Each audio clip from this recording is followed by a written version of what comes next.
বিশ্বনবী সাল্লাল্লাহু আলাইহি ওয়াসাল্লাম বললেন, একজন বান্দা যখন সুখে দুঃখে বিপদে আপদে রব্বুল আলামিনের প্রশংসা বাক্য উচ্চারণ করলো, কাল কিয়ামতের ময়দানে সমস্ত মানুষগুলো যখন দিকভ্রান্ত হয়ে ছোটাছুটি করতে থাকবে, আল্লাহ পাক রব্বুল আলামিন ওই কঠিন মুহূর্তে যাদেরকে তার জান্নাতে সর্বপ্রথম তিনি আহ্বান করবেন।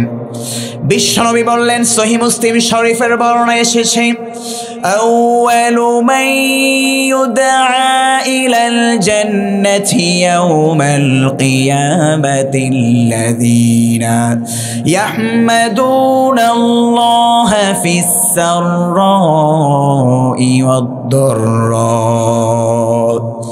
নবীজি সাল্লাল্লাহু আলাইহি ওয়াসাল্লাম তার জবানে মোবারকে বললেন, এই যে বান্দারা সুখে দুঃখে বিপদে আপদে আমি রব্বুল আলামিনের 24টা ঘন্টায় প্রশংসা বাক্য উচ্চারণ করলো, কাল কিয়ামতের কঠিন ময়দানে সর্বপ্রথম ওই বান্দাটাকে আমি রব্বুল আলামিন আমার জান্নাতের দিকে আহ্বান করব। সুবহানাল্লাহ পড়বেন না? এজন্য ইমানদার বান্দা সবসময় প্রশংসা করবে কার? প্রশংসা করলে নিয়ামতের বাড়ি দ্বারা যিনি বাড়িয়ে দেন, বলুন তো তিনি কে? কিন্তু আমরা অল্পতেই হতাশ হয়ে যাই, অল্পতেই মনক্ষুণ্ণ আমরা হয়ে যাই। ইমানদার বান্দা বিপদে আপদে কখনো সে হতাশ হয় না। ইমানদার বান্দা যেখানেই হোঁচট খায় সেখান থেকে সে হয়তো নতুন কিছু শিখে অথবা সে ইমানের পরীক্ষায় উত্তীর্ণ হয়ে চূড়ান্ত সফলতা সে অর্জন করে। কাজেই দুঃখ কষ্ট এগুলো হচ্ছে জীবনের একটি পার্ট। সুখ যেমন জীবনের একটি পার্ট, দুঃখ কষ্ট এগুলো জীবনের একটি পার্ট। জীবনকে অতিক্রান্ত করতে গিয়ে এই জীবনের বাঁকে বাঁকে কখনো সুখের সূর্য আপনার জীবনে উদিত হবে, আবার ওই সুখের জীবনে দুঃখ কষ্টর সূর্য উদিত হবে। এই জন্যই তো বিশ্বনবী নিজেই বলেছেন, আদ-দুনিয়া সিজনুল মুমিন ওয়া জান্নাতুল কাফির। দুনিয়াটা হচ্ছে মুমিনদের জন্য কয়েদখানার মতো। আচ্ছা বলুন তো, কয়েদখানার মধ্যে আসামিরা কি স্বাধীনভাবে জীবনযাপন করে, নাকি আদালতের যারা নিয়ম কানুন যারা মেনটেন করে তাদের রিপোর্ট অনুযায়ী চলাফেরা করে, আদালতের ফর্মুলা অনুযায়ী আসামি তার জীবনকে পরিচালনা করে? তদ্রূপভাবে একজন মুমিন বান্দা মন চাহি জিন্দেগি সে পালন করতে পারে না, বরং আল্লাহ বলছেন, ওয়ালানাবলুওয়ান্নাকুম বিশাইইম মিনাল খাউফি ওয়াল জু'। আমি বান্দাদেরকে কখনো দুঃখ কষ্ট মৃত্যু জীবন এগুলো দিয়ে পরীক্ষা করি। কেন করি? আইয়ুকুম আহসানু আমালা, আমার বান্দাদের মধ্য থেকে কার আমলটা কোয়ালিটিফুল এটাকে জাস্টিফাই করার জন্য মাঝে মাঝে জীবনের বাকি বাকি সুখের কিছু ছোঁয়া দেন, মাঝে মাঝে আবার কষ্ট দেন। এই জন্য ইমানদার বান্দাদের দুঃখ ভারাক্রান্ত হওয়ার কোনো কারণ নাই, বরং ইমানদার বান্দা দুঃখ কষ্টের সময় হয়তো নতুন কিছু আল্লাহর পক্ষ থেকে অর্জন করে, নতুবা সে তার ইমানটাকে পরিশুদ্ধ করে আরও সুন্দর জীবনযাপন করে। এজন্য দুঃখ কষ্টের সময় আমরা প্রশংসা করব একজনের উপর, বলুন তো তিনি কে? এই জীবনটা হচ্ছে নদীর জোয়ারের মতো। নদীর জোয়ারে দেখেন না, কখন এপার ভাঙে ওপার পড়ে, এটাই হচ্ছে নদীর নিয়ম। নদীর এপার ভাঙে ওপার পড়ে, এই তো নদীর খেলা। সকালবেলার বাদশারে তুই ফকির সন্ধ্যাবেলা। এই জীবনটা হচ্ছে ওই নদীর জোয়ারের মতো। কখনো জীবনকে অতিক্রান্ত করতে গিয়ে দুঃখ আসবে, কখনো সুখের দেখা পাবেন, কিন্তু ইমানদার বান্দা তার এই জীবনকে অতিক্রান্ত করতে গিয়ে সুখে দুঃখে বিপদে আপদে সব সময় প্রশংসা করবে একজনের, বলুন তো তিনি কে? এই আলহামদুলিল্লাহর মধ্যে রয়েছে সুখ। পৃথিবীর মধ্যে আর যত স্লোগান আছে, পশ্চিমা সংস্কৃতি আমাদেরকে বোঝাচ্ছে বিভিন্ন স্লোগানের মাধ্যমে, নারীরা তাদের শরীরকে প্রদর্শন করার মাধ্যমে সে যতটা পৃথিবীর মানুষকে নিজেকে প্রদর্শন করতে পারবে, সে তত বড় সেলিব্রিটি, সে তত বড় সুখী। ওদিকে নারী তার শরীরকে প্রদর্শন করার মাধ্যমে সুখী হতে আজ পর্যন্ত পেরেছে। যত পৃথিবীর মধ্যে নায়ক নায়িকা এসেছে, 5 বছর 10 বছর তাদের কেরিয়ার, তারপরে ডিলেট। নতুন নায়িকা আসছে, নতুন নায়িকাকে প্রযোজকরা তাকে নিয়ে মুভি বানাচ্ছে, তাকে নিয়ে নানান চিন্তাভাবনা করছে। পৃথিবীর মধ্যে কত নায়ক নায়িকা যে বাংলাদেশে এসেছে, আজ মানুষ তাদেরকে চিনেই না। কবরের মধ্যে সে অন্ধকার প্রকাশে তারা পড়ে আছে। দিলদার নামে এক নায়ক ছিল, তার কমেডি দেখে মানুষ হাসতো, এখনও মানুষ হাসে। তার কবর আমি জিয়ারত করেছি কিছুদিন পূর্বে, সানার পার। সেখানে তার কবর রয়েছে, সাইনবোর্ড নারায়ণগঞ্জ সানারপাট। তো আমি ভাবলাম, আহারে এই মানুষের মুভি দেখি কত মানুষ হাসি মজা কত নিয়েছে, আজকে এই জনপ্রিয় মানুষটা কবরের মধ্যে একাকী শুয়ে আছে। তার কি ভক্ত সাপোর্টার বর্তমানে অভাব আছে? নায়ক জসিম, তার কি ভক্তবিন্দু অভাব আছে? কত নায়ক বাংলাদেশ থেকে চলে গিয়েছে, সালমান শাহ, তার ভক্তবিন্দু এখনও বাংলাদেশে অভাব নাই। তো এই ভক্তবিন্দু থাকা সত্ত্বেও তারা যেই মডেল, তারা যে আদর্শ বাংলাদেশে রেখে গিয়েছে, এই আদর্শের কারণে তার কবরের মধ্যে যিনি আজাদ দিবেন বলুন তো তিনি কে? পৃথিবীর মানুষ বলছে সোশ্যাল মিডিয়ায় নিজেকে যে যেভাবে প্রদর্শন করতে পারবে, শুটিংয়ের মাধ্যমে, উলঙ্গ বেহায়াপড়ার মাধ্যমে, সে তত বড় সুখী। আসলে কি এগুলো কখনো আমাদের জীবনে সুখ এনে দিতে পারে? এদের কারণে তখন পথে ঘাটে চলাই যায় না, ঠিক ঠিক কিনা? পথে ঘাটে যায় না চলা মেয়ে লোকের ভিড়ে, এই ভিড়ের মাঝে কেউ আবার ধাক্কা মারে। কথা বলেন ঠিক না বেটি? ও ভাই ধাক্কা দিয়া বলে ওরা, কি বলে জানেন? ও ভাই ধাক্কা দিয়া বলে ওরা, ইস আরে সরি আমি দেখি নাই, মানুষ দেখতে চল রে ভাই জাদুঘরে যাই সবাই। কথা বলেন ঠিক না বেটি? তো এই জন্য পৃথিবীর মানুষের ফর্মুলা অনুযায়ী আমাদের জীবন কখনো আমরা সুখী করতে পারবো না। যদি নিজের জীবনে সুখ আনতে চাই, যদি নিজের জীবনকে সফল হিসাবে করতে চাই, পবিত্র এই কোরআনের দিকে আমাদের ফিরে আসতে হবে। এই কোরআনে পানে মানব জাতিকে হেদায়েতের পথ দেখাতে পৃথিবীর যত তন্ত্র মন্ত্র যত কিছু রয়েছে, এই সবগুলো হচ্ছে অন্ধকারচ্ছন্ন পথ। একমাত্র পথ হচ্ছে লিতুখরিজান নাসা মিনাজ যুলুমাতি ইলান নূর, যেই কিতাবটি অন্ধকার থেকে মানুষকে আলোর পথ দেখার জন্য এসেছে। চিৎকার করে বলতে হবে সেই কিতাবটির নাম কি? এই জন্য যারা সুখ খুঁজছেন মিডিয়ার মাধ্যমে, যারা সুখ খুঁজছেন বিভিন্ন অনৈতিক প্ল্যাটফর্মের মাধ্যমে, তারা কশিনকালও সুখ খুঁজে পাবেন না। আজকে যারা চলচ্চিত্র থেকে বিদায় নিয়েছে, শাবানা নায়িকা, বিভিন্ন নায়ক নায়িকারা দেখবেন তারা বিভিন্ন দেশে পাড়ি জমাচ্ছে, তাদের ডেট ফেল হয়ে গেছে, এখন নতুন নায়িকা আসছে, নতুন চেহারা আসছে, তাদেরকে নিয়ে মানুষ মেতে আছে। আবারও তাদের কেরিয়ার চলে যাবে, নতুন আসবে, এটার নামই হচ্ছে দুনিয়া। অপরদিকে দেখুন, যারা কোরআনকে নিয়ে গবেষণা করে, যেই সমস্ত হক্কানি ওলামায়ে কেরাম, তাদের বয়স যত বেশি হয় তাদেরকে মানুষ তত সম্মান করে, ঠিক কিনা? বাংলাদেশের একজন হক্কানি আলেম দ্বীন, বাংলাদেশের সবচেয়ে বড় ইসলামিক যে বিদ্যাপীঠ হাটহাজারী মাদ্রাসার হেফাজত ইসলামের যিনি নেতা আল্লামা মাহমুদ শফি রহিমাউল্লাহ, বৃদ্ধ বয়সে কি চমক পৃথিবীবাসীকে দেখিয়েছেন। 2013 সালে হেফাজত ইসলামের সেই আন্দোলনে নাস্তিক মুরতাদদের বিরুদ্ধে যে তীব্র আন্দোলন গড়ে তুলেছিল, সেই বৃদ্ধ মানুষটাকে কে চিনত বলেন? 2013 সালের আগে এই মানুষটাকে কেউ চিনত না। সেই মানুষটা একজন আলেমী দ্বীন, তার বয়স যত বৃদ্ধি হয়েছে আল্লাহ তাআলা তার সম্মান তত বাড়িয়ে দিয়েছেন। তদ্রূপভাবে আমাদের একজন মরহুম, যিনি তো জেলখানা থেকে মৃত্যুবরণ করেছেন, মরহুম আল্লামা সাইদি রহিমাউল্লাহ, তাফসিরের জগতে দীর্ঘ 50 বছর তাফসির পেশ করেছেন। তার দিন দিন যত সময় গিয়েছে, অতিক্রান্ত হয়েছে, তার প্রতি মানুষের ভালোবাসা বেড়েছে না কমেছে? তার মানে বোঝা যাচ্ছে এই কোরআনকে যারা গবেষণা করে, এই কোরআন নিয়ে যারা পড়ে থাকে, তারা যত তাদের বয়স বাড়ে তাদের প্রতি মানুষের ঘৃণা জন্মায় না, তারা ডেট ফেল হয়ে যায় না, বরং মানুষের কাছে আস্থা, ভালোবাসা, সম্মান, ভক্তি আরও বেড়ে যায়। কথা বলেন ঠিক নয় কি? তার মানে বোঝা গেল কোরআনই পারে আমাদেরকে একমাত্র সফলতার পথ দেখাতে, সম্মানের পথ দেখাতে। পৃথিবীর তন্ত্রমন্ত্র আমাদেরকে সম্মানের পথ, সফলতার পথ দেখাতে পারে না। সম্মানিত প্রিয় ভাই সব, সেই পবিত্র কোরআনুল কারীমের ছোট্ট একটি সূরা থেকে আমি আপনাদের সামনে আলোচনা পেশ করব। সেই সূরার নাম হচ্ছে সূরাতুল আসর। এই সূরার আলোকে আমরা আজকে আপনাদের মাঝে কিছু কথা বলার চেষ্টা করব। কেন এই সূরাটা আমি নিয়েছি, তার কারণ হচ্ছে আল্লাহ পাক রব্বুল আলামিন বলছেন, ইহ জগতে এবং পরকালে যদি কোনো মানুষ সফলতা অর্জন করতে চায়, তাহলে সে যেন এই সূরাটিকে গবেষণা করে, সে যেন এই সূরাটি নিয়ে চিন্তা ভাবনা করে। এজন্য আল্লাহ পাক রব্বুল আলামিন এই সূরাটি তিনি আমাদের মাঝে অত্যন্ত গুরুত্ব সহকারে তিনি বর্ণনা করেছেন। প্রিয় ভাইয়েরা আমার, আল্লাহ পাক রব্বুল আলামিন বলছেন, ওয়াল আসরি ইন্নাল ইনসানা লাফি খুসরিন ইল্লাল্লাযীনা আমানু ওয়া আমিলুস সালিহাতি ওয়া তাওয়াসাউ বিল হাক্কি ওয়া তাওয়াসাউ বিস সাবর। আল্লাহ পাক রব্বুল আলামিন এই ছোট্ট সূরার মধ্যে এমন জ্ঞান গর্ব তিনি আলোচনা পেশ করলেন।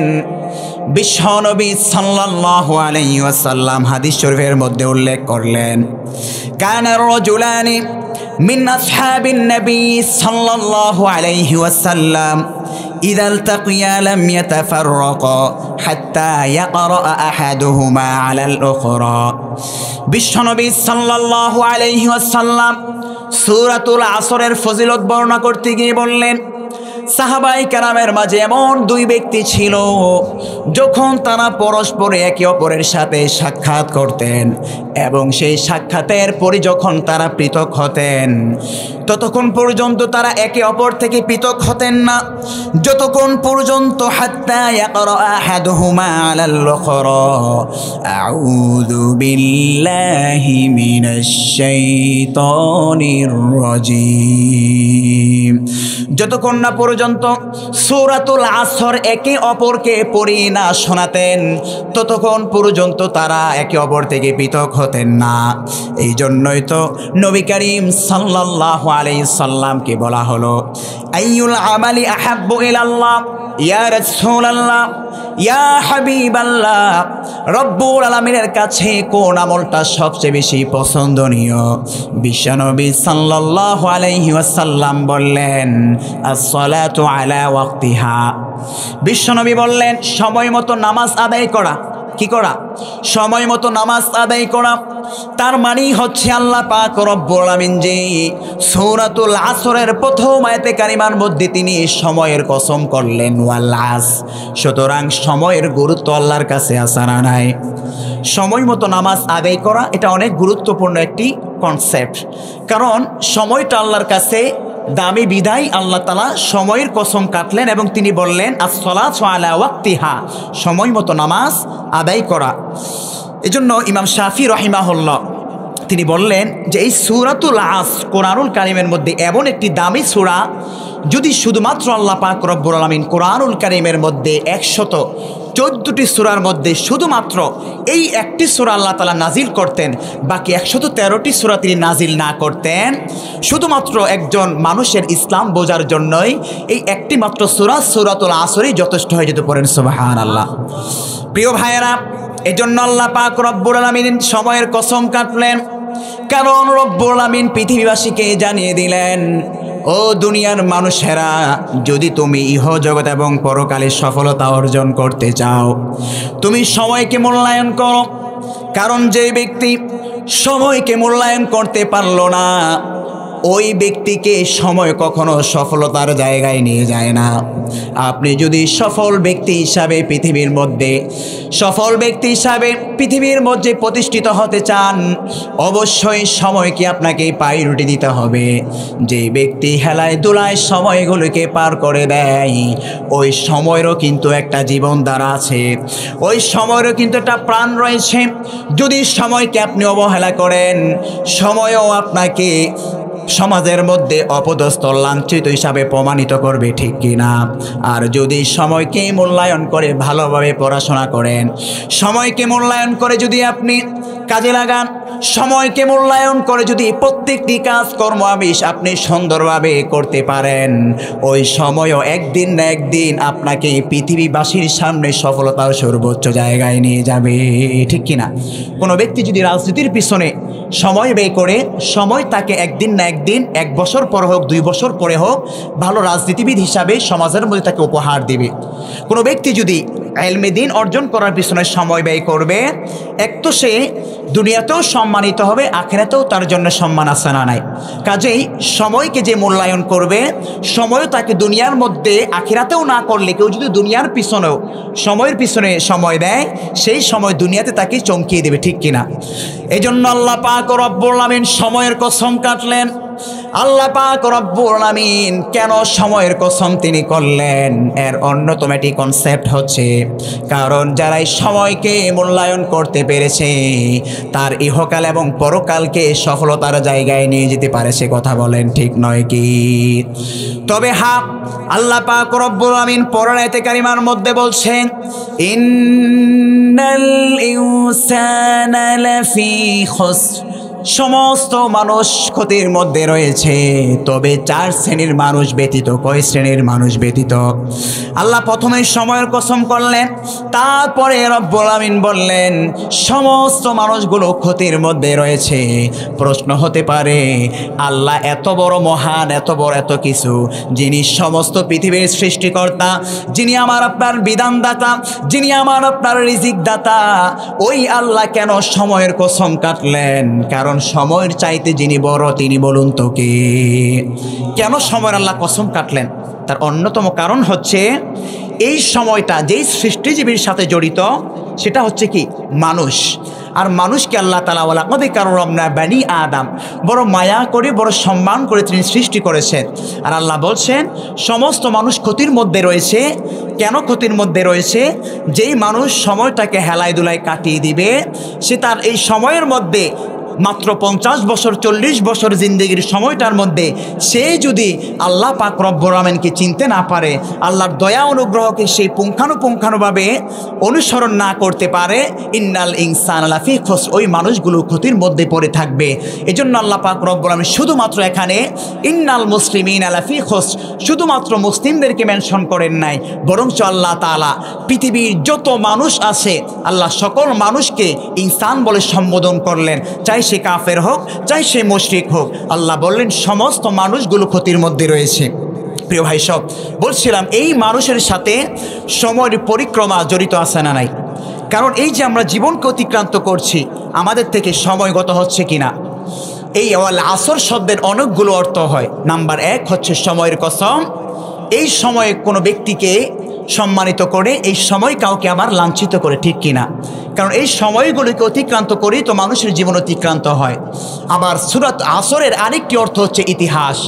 কারণ ইতিহাস সাক্ষী আছে যুগ যুগ ধরে পৃথিবীর মধ্যে যত সমাজপতি এসেছে, যত ক্ষমতাধর এসেছে, হয়তো মানুষ তাদের নাম ভুলে গিয়েছে, কিন্তু তাদের ক্ষমতা, তাদের অপব্যবহার, মানুষের উপর তাদের জুলুম আজও ইতিহাসের মধ্যে আছে না নাই? এজন্য আসর শব্দের আরেকটি অর্থ হচ্ছে ইতিহাস। পৃথিবীর মধ্যে যত ইতিহাস রয়েছে, নমরুদ তার রাজত্ব কায়েম করে গিয়েছে, ইব্রাহিম আলাইহিস সালাতু ওয়াস সালামের প্রতি জুলুম নির্যাতন করেছে। মানুষ হয়তো নমরুদের নাম ভুলে গিয়েছে, কিন্তু সেই অত্যাচারের কাহিনী রব্বুল আমিন ইতিহাস হিসাবে কোরআনুল কারীমের মধ্যে বিবরণ দিয়ে দিলেন। মানুষ হয়তো ফেরাউনকে ভুলে গিয়েছে, কিন্তু আজও ফেরাউনের ইতিহাসকে স্মরণ করতে গিয়ে ওইন বাহরে কুলসুম, যেই নীল দরিয়ার মধ্যে ফেরাউনকে নাকানে চোবানি খেয়ে রব্বুল আমিন মৃত্যুবরণ করালেন, সেই ফেরাউনের লাশ দেখতে আজও মানুষ মিশরের জাদুঘরের মধ্যে যায় কি যায় না? তার মানে ফেরাউনের নামটা মানুষ অনেকে না জানলেও ফেরাউনের এই নির্যাতনের ইতিহাস আজও মানুষের কাছে আছে না নাই? এভাবে নমরুদ, ফেরাউন, হামান, কামান, তদ্রূপভাবে উতবা, সাইবা, আবু জাহেলরা বিশ্বনবী সাল্লাল্লাহু আলাইহি সাল্লামের প্রতি যে নির্যাতন স্টেমরোলার চালিয়েছিল, ওই ফেরাউন, উতবা, সাইবা, আবু জাহেলদের ইতিহাস পৃথিবীর মধ্যে আজও বিদ্যমান আছে না নাই? এজন্য আল্লাহ পাক রব্বুল আমিন বললেন, ওয়াল আসরি ইন্নাল ইনসানা লাফি খুসর, আমি রব্বুল আমিন সময়ের কসম করলাম, কারণ সময় অতিক্রান্ত হয়ে মানুষ জীবনকে সফলতার জায়গায় নিয়ে যায়। সময় অতিক্রান্ত করে মানুষ তার সর্বোচ্চ জায়গায় সফলতার শিখরে পৌঁছে। ইতিহাস পার করে মানুষ তার জীবনকে অতিক্রান্ত করে। আবার রব্বুল আমিন সূরাতুল আসর, এই আসর শব্দের আরেকটি অর্থ মুফাসসিরে কেরাম ব্যক্ত করলেন যুগ। কারণ এই যুগ, এই বছর 12টি বছর 13টি বছর অতিক্রান্ত হয়ে তো আমাদের থেকে যুগ বিদায় নেয়, ঠিক নয় কি? তার মানে বুঝতে পারলাম সময়, যুগ, ইতিহাস, এই সবগুলোর কসম আল্লাহ কেন করলেন? কারণ ইতিহাস, সময় আমাদেরকে আঙ্গুল দিয়ে দেখিয়ে দেয়, ও পৃথিবীর মানুষেরা, যদি তুমি সময়টাকে মূল্যায়ন করে, যদি তোমার মধ্যে 4টা গুণ থাকে, তাহলে তুমি ইহকালেও সফল ব্যক্তি হবে, পরকালেও তুমি সফল ব্যক্তি হবে। আর যদি তোমার তোমার মধ্যে 4টা গুণ বিদ্যমান না থাকে, ইন্নাল ইনসানা লাফি খুস, তাহলে তুমি মানুষ হতে পারো, তবে তুমি ক্ষতিগ্রস্ত বান্দা হবে। এজন্য সময়ের মূল্য রব্বুল আলামিনের কাছে আছে না নাই? বিশ্বনবী বলছেন, আস-সালাতু আলা ওয়াক্তিহা, সময় মতো নামাজ আদায় করা এটা একটা গুরুত্বপূর্ণ ইবাদত, এটা আল্লাহর কাছে অনেক গুরুত্বপূর্ণ। প্রিয় ভাই সব, বিশ্বনবী সাল্লাল্লাহু আলাইহি সাল্লাম আরেকটি হাদিস তিনি পেশ করেছেন, যে হাদিসটি বুখারী শরীফে বর্ণনা এসেছে। বিশ্বনবী বললেন, নি'মাতানি মাগবুবুন ফীহিমা কাসীরুম মিনান নাস, আস-সিহহাতু ওয়াল ফারাগ। মানুষদের মধ্যে অধিকাংশ মানুষ হলো যে 2টা নিয়ামত নিয়ে তারা হেলায় দোলায় কাটিয়ে দেয়। 1 নম্বর হলো আস-সিহা, সুস্থতা, 2 নম্বর হলো আল ফারাগ, অবসরতা। এই জন্যই তো বিশ্বনবী সাল্লাল্লাহু আলাইহি সাল্লাম আরেক হাদিসের মধ্যে বললেন, ইগতানিম খামসান ক্বাবলা খামসিন, 5টা জিনিসের পূর্বে তোমরা 5টা জিনিসকে মূল্যায়ন করো। নাম্বার 1, ওয়াসিহাতাকা ক্বাবলা সাকমি, অসুস্থ হওয়ার পূর্বে রব্বুল আমিন তোমাকে যে সুস্থতা নামক জিন্দেগিটা দান করলেন, ওই জিন্দেগিটাকে তুমি গনিমত মনে করো। কারণ যেই বান্দারা এখন অসুস্থ হয়ে হাসপাতালের বেডে ভর্তি আছে, ওই ব্যক্তিটাই একমাত্র বলতে পারবে সুস্থতা নামক নিয়ামতটা কত বড় দামি, ঠিক কি নয় কি? এজন্য বিশ্বনবী বললেন, মানুষ হেলায় দোলায় 2য় নম্বরে যেই নিয়ামতটি তারা হেলায় দোলায় কাটিয়ে দেয়, ওয়াল ফারাগ, সেটা হচ্ছে অবসরতা। এই জন্য বিশ্বনবী সাল্লাল্লাহু আলাইহি সাল্লাম বললেন, সমস্ত মানুষগুলো যখন জান্নাতের মধ্যে প্রবেশ করবে, জান্নাতীরা প্রবেশ করে তাদের জান্নাতের মধ্যে কোনো দুঃখ কষ্ট থাকবে না, তবে একটা দুঃখ থাকবে। সেদিন তারা আফসোস করে বলবে, রব্বুল আলামিন, কেন দুনিয়ার মধ্যে আমরা সময়গুলো আরো কাজে লাগালাম না? কেন দুনিয়ার মধ্যে আমরা সময়গুলোকে আরো আপনার ইবাদত করলাম না? যদি আমরা দুনিয়ায় থাকতে সময়গুলো পুঙ্খানুপুঙ্খানুভাবে ইবাদত করে আজকে এই জান্নাতের মধ্যে প্রবেশ করতাম, তাহলে তো আমাদের মর্যাদা, আমাদের স্তর আরো উচ্চ জায়গায় থাকতো। এজন্য ইমাম মুসলিম ও বুখারী রাহিমাহুল্লাহর উস্তাদ, বুখারী শরীফ চিনেন না? কথায় কথা আমাদের সমাজে এক শ্রেণীর মানুষ আছে যারা বুখারী বলে। তো যাই হোক, ইমাম বুখারী ও মুসলিম রাহিমাহুল্লাহ উভয়ের উস্তাদ যিনি ছিলেন, তিনি বললেন, মা আকালতু বিয়াদি 30 সানা, তিনি বলছেন 30 বছর যাবত আমি হাত দ্বারা খাবার খাই নাই। কেন খাবার খান নাই? তিনি বলছেন, লাক্কামাতনি উখতি ওয়া আকতুবুল হাদিস, তিনি বলছেন আমি কেন খাবার খাই নাই, কারণ এই খাবার খেতে গিয়ে আমার সময় নষ্ট হয়ে যাবে, এই খাবারের জন্য আলাদা সময় প্ল্যান করতে হবে। আমি যে হাদিসগুলো লিখছি, এই হাদিসগুলো লেখার কথা তখন ভাটা পড়ে যাবে। তিনি বলছেন, আমার বোন আমাকে খাবার খাওয়াই দিত, আর আমি তখন এই সময়টাতে হাদিস লিপিবদ্ধ করতাম। সুবহানাল্লাহ পড়বেন না? এই জন্যই তো তাদের মাধ্যমে আজকে পৃথিবীর মধ্যে এত এত খ্যাতমত হয়েছে। আমরা কথায় কথায় যারা বুখারী মুসলিম শরীফের রেফারেন্স দিই, সেই 2 জনের ওস্তাদ ছিলেন তিনি বললেন, 30 বছর যাবৎ আমি হাত দ্বারা খাবারই গ্রহণ করি নাই। এজন্য প্রিয় ভাইয়েরা আমার, আল্লাহ পাক রব্বুল আমিন পৃথিবীর মানুষকে জানিয়ে দিলেন, ও দুনিয়ার মানুষেরা, যদি তোমরা এই সময়কে মূল্যায়ন করতে পারো, তাহলে তোমরা সফল বান্দাদের অন্তর্ভুক্ত হতে পারবে। আল্লাহ পাক রব্বুল আমিন বলছেন, ওয়াল আসরি ইন্নাল ইনসানা লাফি খুসরিন ইল্লাল্লাযীনা আমানু ওয়া আমিলুস সালিহাতি ওয়া তাওয়াসাউ বিল হাক্কি ওয়া তাওয়াসাউ বিস সাবর। খারাপ লাগতেছে আপনাদের? কোরআনের তাফসীর ভালো লাগে না, খারাপ লাগে? প্রিয় ভাইয়েরা আমার, বলছিলাম আল্লাহ পাক রব্বুল আমিন সময়ের কসম করলেন, তারপর আয়াতে তিনি বললেন সমস্ত মানুষগুলো ক্ষতিগ্রস্তের মধ্যে রয়েছে। তবে আল্লাহ পাক রব্বুল আমিন 4 কোয়ালিটি মানুষের ব্যতীত তিনি বললেন সবাই ক্ষতিগ্রস্ত। সেই 4টা কোয়ালিটি কি রব্বুল আমিন এক এক করে 3 নম্বর আয়াতে কারিমার মধ্যে তার বিবরণ তুলে ধরলেন। 1 নম্বর হলো ইল্লাল্লাযীনা আমানু, যারা সুখে দুঃখে বিপদে আপদে ঈমান আনলো একজনের উপর, বলুন তো তিনি কে? আল্লাহ পাক রব্বুল আমিন বললেন, এই যে বান্দা ঈমান আনলো, তার মানে এই ঈমানের মাধ্যমে আল্লাহ একটা পার্থক্য বুঝিয়ে দিলেন। আল্লাহ পাক রব্বুল আমিন যেই পার্থক্যটা আমাদের মাঝে তুলে ধরলেন, রব্বুল আমিন বললেন, ইমানের শর্তের কারণে দুনিয়ার মধ্যে যেই সমস্ত মানুষগুলো আমি রব্বুল আলামিনের কোরআনকে তাদের জীবন বিধান মেনে নিল না, আমি রব্বুল আলামিনকে যারা একত্ববাদে বিশ্বাস করলো না, মুসলিম ব্যতীত যত তন্ত্রমন্ত্র রয়েছে, যত খ্রিস্টান রয়েছে, যত ইহুদি রয়েছে, যত পৌত্তলিক ধর্মের অনুসারীরা রয়েছে, আল্লাহ পাক রব্বুল আলামিন 1 নম্বর শর্ত জুড়ে দিলেন আমানু, ইমানদার। তার মানে যারা ক্ষতিগ্রস্ত কারা হবে না, ক্ষতিগ্রস্তদের মধ্যে তো 1 নম্বর পাওয়া গেল যারা ইমানদার, তারা ক্ষতিগ্রস্ত হবে না। তার মানে আমি আপনি ইমানদার, এই কথাটা বুঝতে পারলাম ঠিক কিনা? আমি আপনি অর্থাৎ মুসলমান ব্যতীত পৃথিবীর মধ্যে আর যত ধর্মের অনুসারী রয়েছে তারা সকলেই ক্ষতির মধ্যে রয়েছে। আল্লাহ বলছেন সেই ক্ষতিটা কি? ওই ক্ষতির নাম হলো মৃত্যু হতে দেরি, তাদের জন্য জাহান্নামের ব্যবস্থা যিনি করে রাখলেন বলুন তো একজন তিনি কে? আল্লাহ পাক রব্বুল আমিন বললেন, ও দুনিয়ার মুসলমানরা শোনো শোনো, তোমরা যে ঈমান আনলা যেই কালিমা তয়্যিবার মাধ্যমে, সেই কালিমার পাঠ হচ্ছে লা ইলাহা ইল্লাল্লাহু মুহাম্মাদুর রাসূলুল্লাহ। এই কালিমা পড়ে তো আমরা সকলে ঈমান এনেছি, ঠিক নয় কি? ঈমানটা কি? ঈমানটা হচ্ছে লা ইলাহা ইল্লাল্লাহ, আল্লাহ ছাড়া কোনো মাবুদ নাই। আছে নাকি? আর কোনো অন্য উপাস্য আছে? আল্লাহ ছাড়া কোনো মাবুদ নাই। এই মাবুদ নাইয়ের অর্থ কি?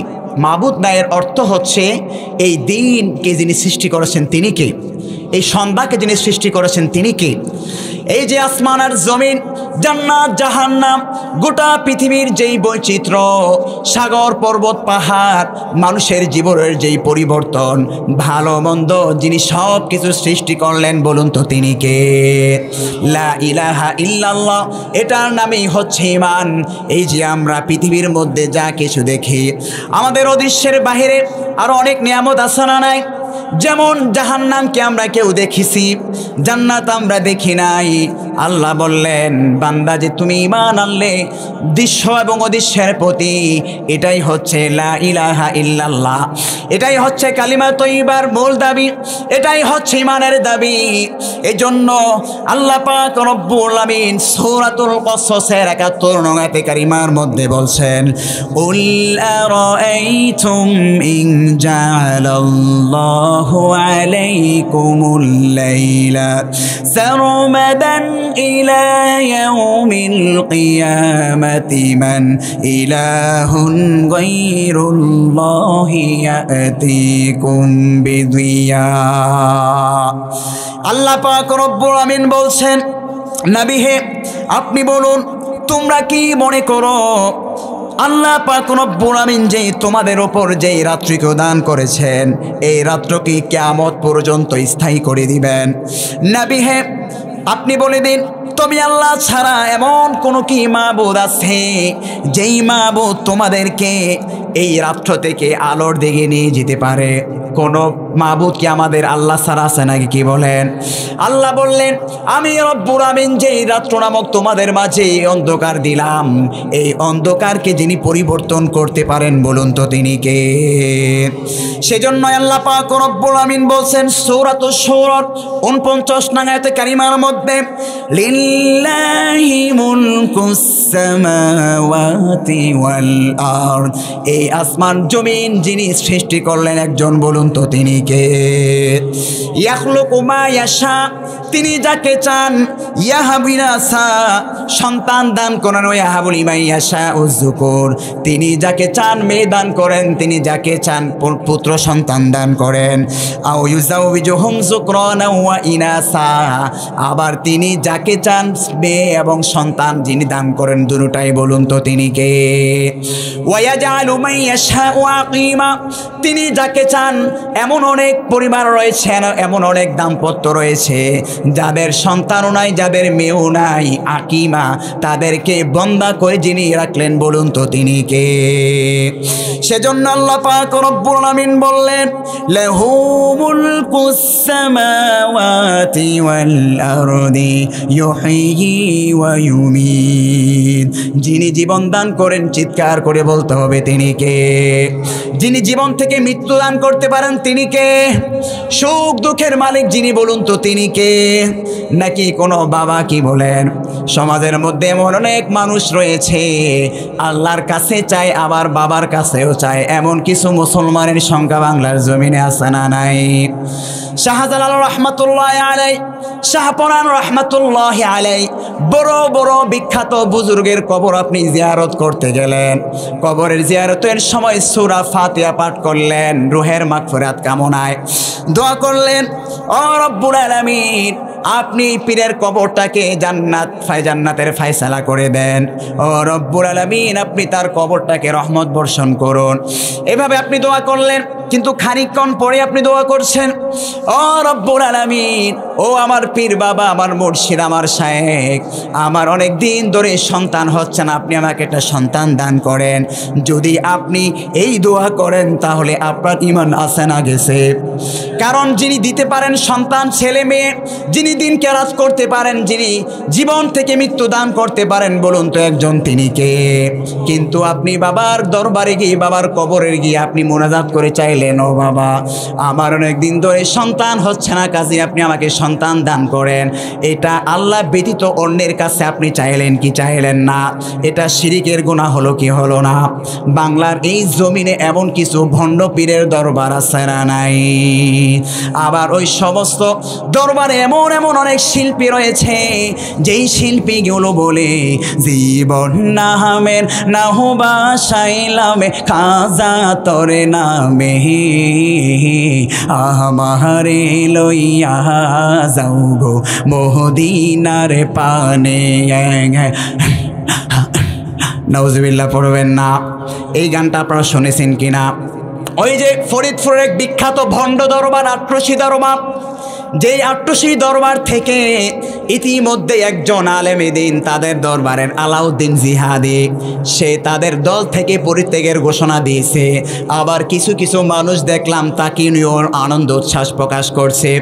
আলাউদ্দিন জিহাদি ওই আট্রসি দরবার থেকে সে বলেছে এই দরবারের সাথে আজ থেকে আমার কোনো সম্পর্ক নাই। কিন্তু ওই আট্রসির যেই ভ্রান্ত কুফরি শিরকি আকিদা রয়েছে, ওই আকিদা থেকে আজ পর্যন্ত আলাউদ্দিন জিহাদি কিন্তু স্পষ্ট ঘোষণা করে নাই। সুতরাং আলাউদ্দিন জিহাদি ফিরে এসেছে, হয়তো ওই দরবারের সাথে কোনো যোগ বিয়োগ হয়েছে, এই জন্যই দল থেকে তিনি দল থেকে স্থগিত প্রকাশ করলেন। কিন্তু ওই আট্রসির দরবারের আকিদা হচ্ছে, ওই বাবার দরবারে আপনি যাবেন, গিয়ে দেখবেন বাবার দরবারে লোকেরা সেজদা করছে, অথচ সেজদা দেওয়ার মালিক যিনি, বলুন তো তিনি কে? ওই আট্রসির দরবারের জনপ্রিয় একটি গান, জীবন নামের নাও বাসাইলাম খাজা তরে নামে। আচ্ছা, কেউ যদি বলে জীবন নামের নাও বাসাইলাম খাজার নামে, তাহলে তার ঈমান আছে না গেছে? কারণ এই জীবন যিনি দান করলেন, বলুন তো তিনি কে?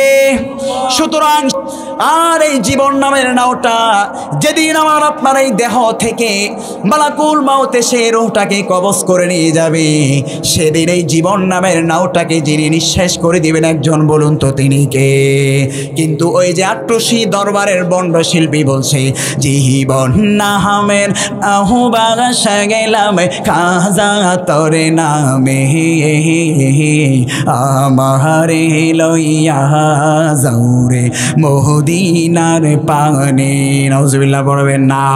এই ভণ্ড শিল্পী বলছে, জীবন নামের নাও বাসাইলাম খাজা তরে নামে। শুধু তিনি এই কথাই বলে ক্ষান্ত হন নাই, তিনি বলছেন আমারে লইয়া যাও রে মদিনার পানে। এই যে এখানে আমি বসে আছি, এই যে আপনারা দর্শক শ্রোতারা এই বাদুয়াপাড়া দিঘির পার ঈদগাহ ময়দানে বসে আছেন, আমাকে আপনাকে যিনি এখান থেকে উঠিয়ে ওই কামনিওয়ালা মদিনার দরবারে নিয়ে যেতে পারেন, বলুন তো তিনি কে? এখন আমি যে বললাম, ও বাবা আমারে লইয়া যাও রে মদিনার পানে, তার মানে বাবার জন্য আল্লাহর গুণটাকে সাব্যস্ত করলাম কি করলাম না? এমন কিছু ভণ্ড বাবা, ভণ্ড শিল্পী বাংলার এই জমিনের মধ্যে আছে না নাই? বাংলার এই জমিনটাকে দুই বাবা ধ্বংসের দ্বারে পান্তে নিয়ে যাচ্ছে। এক হচ্ছে ইয়া বাবা, আরেক হচ্ছে খাজা বাবা। ইয়াবার কারণে আজকে আমার আপনার কলিজার টুকরা যুবকের আজকে ধ্বংসের দ্বার প্রান্তে, কারণ বাংলাদেশের মানচিত্রই বলা হয় যুব সমাজকে। সুতরাং সেই অপসংস্কৃতি আমাদের পার্শ্ববর্তী বিভিন্ন রাষ্ট্রগুলো খুব সুকৌশলভাবে এই সমস্ত যুবকদেরকে ইয়াবার মাধ্যমে, ফেন্সিডিলের মাধ্যমে বিভিন্ন নেশাগ্রস্ত করে আমার এই প্রিয় মাতৃভূমি বাংলাদেশের মানচিত্র তথা যুবকদের মেরুদণ্ড ভেঙে দিচ্ছে। তার একটাই কারণ, যুবকরা হচ্ছে দেশের মানচিত্র, আর সেই মানচিত্রের মেরুদণ্ড যদি ভেঙে দেওয়া যায়, ভেঙে যাবে বাংলাদেশের স্বাধীনতা। কথা বলেন ঠিক নয় কি? এজন্য এক বাবা নষ্ট করছে যুব সমাজকে, আরেক বাবা নষ্ট করছে আমাদের সরল মনা মুসলমানদের ইমানকে। কথা বলেন এমন কিছু ভণ্ড পীর বাংলার এই জমিনের মধ্যে আছে না নাই? পীরগিরি আর মাজার পূজা চলছে দেশটা জুড়িয়া, সেরে কি আর ভণ্ডামিতে গে দেশটা গেছে বরিয়া। কথা বলেন ঠিক নয় কি? এমন কিছু ভণ্ড দরবার সমাজের মধ্যে আছে না নাই? বাবার দরবারে যাবেন, বাবার দরবারে গেলে দেখবেন বাবার দরবারে, আল্লাহর দরবারে সেজদা না করে বাবার দরবারে সেজদা করছে। আচ্ছা বলুন তো চিৎকার করে, সেজদার মালিক যিনি বলুন তো তিনি কে? এই সমস্ত ভণ্ড দরবার বাংলার এই জমিনের মধ্যে আছে না নাই? পীরগিরি আর মাজার পূজা চলছে দেশটা জুড়িয়া, সেরে কি আর ভণ্ডামিতে গে দেশটা গেছে বরিয়া। পীরগিরি আর মাজার পূজা চলছে দেশটা জুড়িয়া, সেরে কি আর ভণ্ডামিতে দেশটা গেছে বরিয়া। গাজার কলকে টান মারিয়া, গাজার কলকে টান মারিয়া, হায়রে দেখাই বাবার শান। ওরা শিক্ষিত শয়তান, ওরা শিক্ষিত শয়তান। এমন কিছু ভণ্ড বাবা বাংলার এই জমিনের মধ্যে আছে না নাই? বলছিলাম বাংলার এই জমিনকে দুই শ্রেণীর বাবা ধ্বংসের দ্বারে প্রান্তে নিয়ে যাচ্ছে। এক হচ্ছে ইয়াবা বাবা, ইয়াবার টার্গেট হলো যুব সমাজ। আরেক হচ্ছে খাজা বাবা, এই খাজা বাবারও টার্গেট হচ্ছে সরল মনা মুসলমানদের ইমান। এই জন্য কুমিল্লার বুড়িচংয়ের ভাদুয়াপাড়া মুসলমানদেরকে হাত জোর করে বলছি, যদি নিজের ইমানকে পরিশুদ্ধ করতে চান, যারা হক্কানি ওলামায়ে কেরাম, যারা কোরআনের সঠিক ধারক বাহক, ওয়ারাসাতুল আম্বিয়া যারা, তাদেরকে ফলো করেন, তাদের দরবারে আপনি যান ইমানকে পরিশুদ্ধ করে আসতে পারবেন। কিন্তু এমন ভণ্ড দরবারে কক্ষিণ কালেও আপনি যাবেন না। যে ভণ্ড আট্টুসির দরবারে আপনি ইমান নিয়ে যাবেন, ইমান হারা হয়ে আসবেন। যেই মাজবাডেন দরবারে আপনি যাবেন, ইমান হারা হয়ে আসবেন। কথা বলেন ঠিক না বেঠি? এজন্য বলছিলাম, যেই আল্লাহ পাক রব্বুল আমিন সময়ের কসম করে বললেন, ওয়াল আসরি ইন্নাল ইনসানা লাফি খুস। রব্বুল আমিন বললেন, আমি রব্বুল আমিন সময়ের কসম করলাম আর বলে দিলাম সমস্ত মানুষগুলো ক্ষতির মধ্যে রয়েছে। তবে চার গুণে গুণান্বিত যারা হবে তারা ব্যতীত। এর মধ্যে প্রথম গুণটার নাম কি বলেন তো? একটু কথা বলেন, আমার শুধু আলোচনা শুনলে তো হবে না, মনে রাখতে হবে। প্রথম গুণের নাম হলো ঈমান। আল্লাহ পাক রব্বুল আমিন বলছেন, ইন্নাল্লাযীনা আমানু ওয়া আমিলুস সালিহাত। রব্বুল আমিন এক নম্বরে বললেন, যারা আমি রব্বুল আলামিনের প্রতি ঈমান আনলো, আমার কোরআনের প্রতি ঈমান আনলো, আমার রাসূলের প্রতি ঈমান আনলো, আমার রাসূল যে শেষ মেসেঞ্জার, লাস্ট প্রফেট মুহাম্মদ, এটার প্রতি বিশ্বাস স্থাপন করলো, এটার নামই হচ্ছে ঈমান। এজন্য আমরা যেই কালিমা তয়্যিবা পড়ে ঈমান এনেছি, লা ইলাহা ইল্লাল্লাহু মুহাম্মাদুর রাসূলুল্লাহ, ওই কালিমার দুটি অংশ। এক নম্বর অংশ হলো, ও রব্বুল আমিন আপনি ছাড়া আর কোনো মাবুদ নাই, এবং লা ইলাহা ইল্লাল্লাহু মুহাম্মাদুর রাসূলুল্লাহ, আপনার যেই প্রেরিত পয়গম্বর মুহাম্মদ সাল্লাল্লাহু আলাইহি ওয়াসাল্লাম, তিনি আপনার রাসূল। শুধু রাসূল বলে স্বীকৃতি দিলে হবে না। আল্লাহ পাক রব্বুল আমিন বললেন, মা কানা মুহাম্মাদুন আবা আহাদিম মির রিজালিকুম ওয়ালাকির রাসূলুল্লাহি ওয়া খাতামান নবিয়্যিন। আল্লাহ বললেন, নবী বলে স্বীকৃতি দিলাম, না না, এটার নাম ঈমান নয়, বরং লাস্ট মেসেঞ্জার, সর্বশেষ নবী হিসাবে আমার হাবিব মুহাম্মদ সাল্লাল্লাহু আলাইহি ওয়াসাল্লামকে যে প্রেরণ করলাম, এই কথারও স্বীকৃতি দিতে হবে।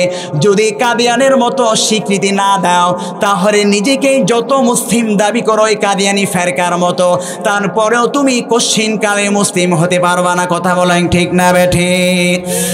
প্রিয় ভাইরা আমার, বলছিলাম 1 নম্বরে আল্লাহ পাক রব্বুল আমিন বললেন ঈমানদার বান্দারা ক্ষতিগ্রস্ত হবে না। সেই ঈমানের কোয়ালিটি হবে সুখে দুঃখে বিপদে আপদে যিনি দিনকে রাত করতে পারেন, যিনি সকালকে রাত করতে পারেন, আবার রাতকে যিনি দিন করতে পারেন, যিনি মৃতকে জীবিত করতে পারেন, যিনি মৃতকে জীবিত করতে পারেন, যিনি ভাগ্যকে পরিবর্তন করতে পারেন, যিনি ক্ষমতার সকল উৎস, তিনি বলুন তো একজন তিনি কে? এটার নামই হলো বিশ্বাস। কিন্তু বাংলাদেশের গণতন্ত্রকামী মানুষের বিশ্বাস হলো সকল ক্ষমতার উৎস হলো জনগণ, অথবা আল্লাহ পাক রব্বুল আমিন বলছেন সকল ক্ষমতার উৎস জনগণ হতে পারে না, বরং সকল ক্ষমতার উৎস বলুন তো তিনি কে? এটার নামই হচ্ছে ঈমান। প্রিয় ভাইয়েরা আমার, বলছিলাম আল্লাহ পাক রব্বুল আমিন বললেন 1 নম্বরে যারা ঈমান আনবে তারা ক্ষতিগ্রস্ত হবে না। 2 নম্বরে আল্লাহ পাক রব্বুল আমিন যারা ক্ষতিগ্রস্ত হবে না তাদের কোয়ালিটি বর্ণনা করলেন। ঈমান আনলেন কিন্তু আপনার মধ্যে আমল নাই, তাহলে সেই ঈমান কি কোনো কাজে আসবে? কারণ পৃথিবীর মধ্যে এমন অনেক নাস্তিক মোরতাদ রয়েছে যাদের নাম শুনলে কত সুন্দর নাম। রাজীব ব্লগার 2013 সালে বিশ্বনবী সাল্লাল্লাহু আলাইহি সাল্লামের বিরুদ্ধে কটূক্তি করেছিল, অথচ নামটা কত চমৎকার, রাজীব। তারপরে হচ্ছে থাবা বাবা, এরকমভাবে বিভিন্ন যারা ইসলামকে নিয়ে কটূক্তি করে সেই নাস্তিক মোরতাদ, তাদের নামগুলো কত চমৎকার। নাম শুনে মনে হয় সে কোনো মুসলমানের বাচ্চা, কিন্তু কাজে কর্মে দালালি করে ইহুদি খ্রিস্টানদের। কথা বলেন ঠিক না বেঠিক? এজন্য আল্লাহ পাক রব্বুল আমিন 1 নম্বর কোয়ালিটি বর্ণনা করলেন, ঈমান আর হওয়া লাগবে। 2 নম্বর আল্লাহ পাক রব্বুল আমিন বললেন ওয়া আমিলুস সলিহাতি ওয়া তাওয়াসাউ বিল হাক্কি ওয়া তাওয়াসাউ বিস সাবর। রব্বুল আমিন বললেন নেক আমল করতে হবে, সৎ আমল করতে হবে। আর নেক আমলের মধ্যে হতে সর্বপ্রথম যেই আমলটি একজন মুসলমানের উপর ফরজ, সেই আমলটির নামেই হলো সালাত। ঠিক কিনা? দেখুন বিশ্বনবী সাল্লাল্লাহু আলাইহি সাল্লাম সহিহ বুখারীর বর্ণনা এসেছে, বুনিয়াল ইসলামু আলা খামসিন, ইসলামের যে মৌলিক 5টি ভিত্তি রয়েছে তার প্রথম ভিত্তির নাম হচ্ছে শাহাদাতু আল্লা ইলাহা ইল্লাল্লাহ, অর্থাৎ আমরা মুখের মাধ্যমে কালিমা তয়্যিবার মাধ্যমে যে স্বীকৃতি দান করলাম আল্লাহ ছাড়া কোনো মাবুদ নাই। এই কথা স্বীকৃতি দেওয়ার পর বিশ্বনবী বলছেন ওয়া ইকামুস সালাহ, একজন মানুষ এই কালিমা পড়ে মুসলমান হয়েছে তো হয়েছে, যখনই হয়েছে, যদি সে দুপুর বেলায় হয় জোহরের পরে আসরের আজান হওয়ার সাথে সাথে তার উপর নামাজকে যিনি ফরজ করে দিলেন বলুন তো তিনি কে? এই জন্য বিশ্বনবী সাল্লাল্লাহু আলাইহি সাল্লাম বলছেন নেক আমল করতে হবে। নেক আমলের মধ্যে সর্বপ্রথম যেই নেক আমলটি সেটি হচ্ছে কি? সালাত। বিশ্বনবী বলছেন সেই 5টি ভিত্তির দ্বিতীয় যে ভিত্তি সেটি হচ্ছে নামাজ। প্রিয় ভাইয়েরা, এজন্য আল্লাহ পাক রব্বুল আমিন সূরাতুল বাকারার 238 নং আয়াতে কারিমার মধ্যে বলছেন হাফিজু আলাস সালাওয়াতি ওয়াস সালাতিল ওয়াসতা।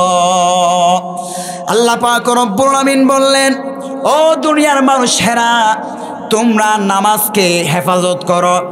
নামাজকে হেফাজত করার ব্যাখ্যা কি হতে পারে? তাফসীর ইবনে কাসির সহ মারিফুল কোরআনের মধ্যে এসেছে আই as-সালাতু আলা ওয়াক্তিহা, নামাজকে তার যথা নিয়মে যথাযথভাবে আদায় করার নামই হলো নামাজকে হেফাজত করা। তবে তোমরা ওয়াস-সালাতুল ওয়াসতা, অর্থাৎ আসরের নামাজকে যথাযথভাবে তোমরা হেফাজত করিও। এজন্যই তো বিশ্বনবী সাল্লাল্লাহু আলাইহি সাল্লাম এই নামাজের ব্যাপারে অত্যন্ত গুরুত্বপূর্ণ ফজিলত বর্ণনা করলেন। যেই হাদিসটি সহিহ মুসলিম এবং বুখারীর বর্ণনায় এসেছে, বিশ্বনবী সাল্লাল্লাহু আলাইহি ওয়াসাল্লাম বললেন যেই হাদিসটি আবু হুরায়রা রাদিয়াল্লাহু তাআলা আনহু থেকে বর্ণিত হয়েছে। নবীজি আমার বলেন, আরাআইতুম লাউ আন্না নাহরান বিবাবি আহাদিকুম ইয়াগতাসিলু মিনহু কুল্লা ইয়াউমিন খামসা মাররাতিন হাল ইয়াবকা মিন দুরনিহি শাই। বিশ্বনবী বললেন, কোনো ব্যক্তি যদি 5 ওয়াক্ত নামাজ আদায় করে নিয়মতান্ত্রিকভাবে, হাফিজু আলাস সালাওয়াতি ওয়াস সালাতিল উসতা, সে যদি নামাজের হেফাজত করে, তাহলে তোমাদের ঘরের সামনে যেই পুকুর রয়েছে, যেই দিঘি রয়েছে, যেই পুষ্কুনি রয়েছে, ওই পুকুরের মধ্যে যদি কোনো ব্যক্তি দৈনন্দিন 5 বার গোসল করে, কয়বার? যদি কোনো ব্যক্তি 5 বার গোসল করে, হাল ইয়াবকা মিন দুরনিহি শাই, ওই ব্যক্তির শরীরে কি ময়লা নামক আর কোনো জিনিস থাকতে পারে? ময়লা নামক কোনো জিনিসই থাকবে না। একবার গোসল করলেই তো যথেষ্ট। বিশ্বনবী বললেন, কোনো ব্যক্তি যদি 5 বার গোসল করে, তাহলে যেমনইভাবে পবিত্রতার উপর পবিত্রতা অর্জিত হবে, তদ্রূপভাবে কোনো মুসলমান যদি, কোনো বান্দা যদি দৈনন্দিন সময় মতো 5 ওয়াক্ত নামাজের মধ্যে তার এই কপালটা রব্বুল আলামিনের দরবারে ঠাকায়, ওই বান্দার জীবনে যেই গুনাহ নামে অধ্যায়টা আছে, ওই অধ্যায়টা যিনি মোচন করে দিবেন, বলুন তো একজন তিনি কে? এজন্য নামাজের প্রতি গুরুত্ব আরোপ হওয়ার দরকার আছে না নেই? দেখুন, ইসলামের ঈমান গ্রহণ করার পর সর্বপ্রথম যে গুরুত্বপূর্ণ আমল সেটি হচ্ছে কি? নামাজ। এজন্য আল্লাহ পাক রব্বুল আলামিন সূরাতুল আসরের মধ্যে প্রথমেই ক্ষতিগ্রস্তদের সমস্ত মানুষ ক্ষতিগ্রস্ত, তারপরে তিনি বললেন 4 গুণে গুণান্বিত যারা হবে শুধুমাত্র তারা ব্যতীত। প্রথমে বললেন ঈমান, হাদিসের মধ্যে বুনিয়াল ইসলাম আলা খামসি, সেটার মধ্যেও প্রথমে ঈমান পেয়েছি। দ্বিতীয় নম্বরে আল্লাহ সূরাতুল আসরে বলছেন ওয়া আমিলুস সলিহাত, যারা নেক আমল করবে। হাদিসের মধ্যে বিশ্বনবী বলছেন আসসালাতু আলা ওয়াক্তিহা, যারা যথাসময়ে নামাজগুলো আদায় করবে, তারা কি সঠিকভাবে নামাজের হেফাজত করবে। প্রিয় ভাইয়েরা আমার, আমরা আজকে জানবো কিছু নেক আমলের কথা। কি কথা? কিছু নেক আমলের কথা। আমরা এমন কিছু নেক আমল সম্পর্কে জানবো, যেই নেক আমলগুলো করলে আমাদের জন্য যিনি জান্নাতের ঘোষণা দিয়েছেন, বলুন তো তিনি কে? এমন 10টি নেক আমল সম্পর্কে আমরা জানবো এই আয়াতে কারিমার আলোকে। কত নেক আমলই তো করি, মনে থাকে না। তো এই 10টি নেক আমল যারা যারা আছেন, ইনশাল্লাহ খুব খেয়াল করে কান খেরা করে শুনুন। যেই আমলগুলোর কারণে বিশ্বনবী কি ঘোষণা দিয়েছেন? জান্নাতের ঘোষণা দিয়েছেন। বিশ্বনবী সাল্লাল্লাহু আলাইহি ওয়াসাল্লাম বললেন, যেই বান্দা নিয়মতান্ত্রিকভাবে কোরআনুল কারীমের তেলাওয়াত করবে, ওই বান্দার জন্য যিনি জান্নাতের ঘোষণা করলেন একজন, বলুন তো তিনি কে? এজন্যই তো আল্লাহর হাবিব বললেন, কাল কিয়ামতের ময়দানে আল কোরআনু হুজ্জাতুন লাকা আও আলাইকা, হয়তো এই কোরআন তোমার পক্ষাবলম্বন হবে, হয়তো এই কোরআন তোমার পক্ষে রায় দিবে, নতুবা এই কোরআন কাল কিয়ামতের ময়দানে যিনি সমস্ত বিচারকের বিচারক হবেন, বলুন তো তিনি কে? ওই আল্লাহ ব্যতীত কি আর কোনো ক্ষমতাধর কাজে আসবে? বর্তমান সরকার কি আল্লাহর কাছে কোনো কাজে আসবে? আমেরিকার প্রেসিডেন্টের ক্ষমতাও কি সেদিন কোনো কাজে আসবে? সেদিন আল্লাহ পাক রব্বুল আলামিন যেই বিচারের ময়দান কায়েম করবেন, আল্লাহ হাবিব বিশ্বনবী সাল্লাল্লাহু আলাইহি সাল্লাম বললেন, এই কোরআনটা কাল কিয়ামতের ময়দানে হয়তোবা ওই ব্যক্তির জন্য সুপারিশ করবে, অথবা ওই বান্দার বিরুদ্ধে আল্লাহ পাক রব্বুল আলামিনের কাছে এই কোরআনটা মামলা দায়ের করবে। কোরআন বলবে, সংসদের ক্ষমতা পেয়ে এই এমপি আমার বিরুদ্ধে কথা বলেছে, এই সরকার আমার বিরুদ্ধে রায় দিয়েছে, এই সরকার থাকাকালীন ইসলামের বিরুদ্ধে আচরণ করেছে, এই সরকার ক্ষমতা থাকাকালীন সময় মুসলমানদের নানানভাবে নির্যাতন চালিয়েছে, ওলামায়ে কেরামকে জেলবন্দি করেছে, হিজাবের বিরুদ্ধে রায় দিয়েছে, এই বিচারক ইসলাম ধর্মের বিরুদ্ধে রায় দিয়েছে। এই কোরআন কাল কিয়ামতের ময়দানে সেদিন তাদের বিরুদ্ধে মামলা দায়ের করবে। এজন্য বিশ্বনবী সাল্লাল্লাহু আলাইহি সাল্লাম বললেন অপর এক হাদিসের বর্ণনায়, ইকরাউল কোরআন ফাইন্নাহু ইয়াতি ইয়াউমাল কিয়ামা। এই জন্য আল্লাহর হাবিব বিশ্বনবী বললেন, কাল কিয়ামতের ময়দানে আল্লাহ পাক রব্বুল আলামিন বললেন, তোমরা কোরআন তেলাওয়াত করো, কেননা কাল কিয়ামতের ময়দানে এই কোরআনটাই তোমাদেরকে জান্নাতের মধ্যে প্রবেশ করার জন্য আল্লাহর সাথে ঝগড়া করবে।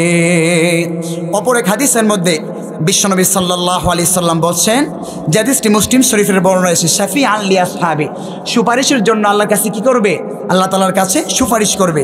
বিশ্বনবী অপর এক হাদিসের মধ্যে বলছেন, ইকরাউল কুরআন ফাইন্নাল্লাহা তাআলা লা ইউআযযিবু কলবান ওয়া আল কুরআন।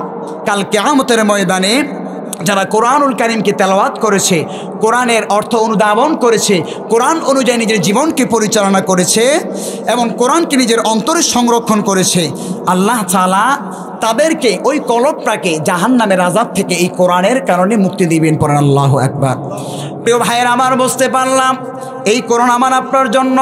আল্লাহর কাছে যদি কোরআনকে মেনে চলে, আল্লাহর কাছে মামলা দায়ের করবে। তার মানে বুঝতে পারলাম যারা কোরআনকে অনুসরণ করবে, অনুকরণ করবে, কোরআন তেলাওয়াত যারা করবে, তাদের জন্য যিনি জান্নাতের ঘোষণা দিলেন একজন, বলুন তো তিনি কে? এই আমলটা করতে পারবেন তো ইনশাল্লাহ? এক নম্বর কি? কোরআন তেলাওয়াত বাড়াতে হবে। অনেকেই কোরআন পড়তে পারি না। হ্যাঁ, কত কিছু আমরা পারি। শেখ মুজিব রহমতুল্লাহের আদর্শ যারা আমরা পলিটিক্স রাজনীতি করি, বঙ্গবন্ধু শেখ মুজিবের রাজনীতি নিয়ে যারা আমরা জীবন পরিচালনা করি, যদি বলা হয় শেখ মুজিবকে নিয়ে 5 মিনিট লেকচার, মাশাল্লাহ মুজিব সৈনিকরা 5 মিনিট লেকচার দিতে পারবে তার জীবন বৃত্তান্ত নিয়ে। যারা জিয়াউর রহমানের আদর্শে রাজনীতি করেন তারাও 5 মিনিট লেকচার দিতে পারবেন।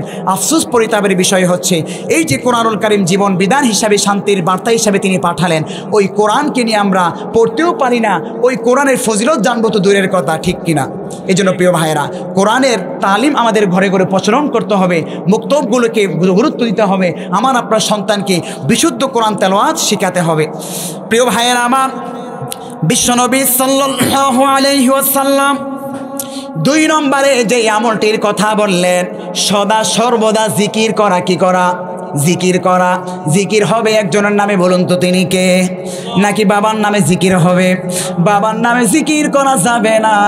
শাহজালাল বাবা, শাহপুরান বাবা, এমন কিছু ভণ্ড শিল্পী বাংলার এই জমানে আছে না নাই? এই স্টেজে বসে বসে কত যে ভণ্ডামি করে, আহারে, আসে না এরকম? জিকির কি বাবার নামে হবে না আল্লাহর নামে হবে?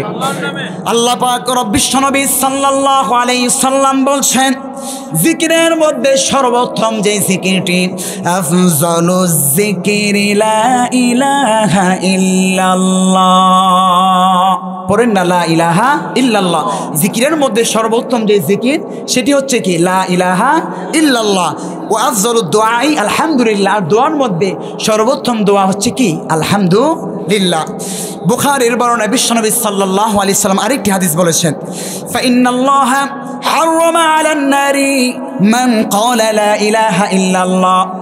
আল্লাহর হাবিব বিশ্বনবী সাল্লাল্লাহু আলাইহি সাল্লাম বলছেন, যেই ব্যক্তি সদা সর্বদা লা ইলাহা ইল্লাল্লাহ জিকিরটুকু করবে, জাহান্নামের আগুন তার জন্য যিনি হারাম করে দিবেন একজন, বলুন তো তিনি কে?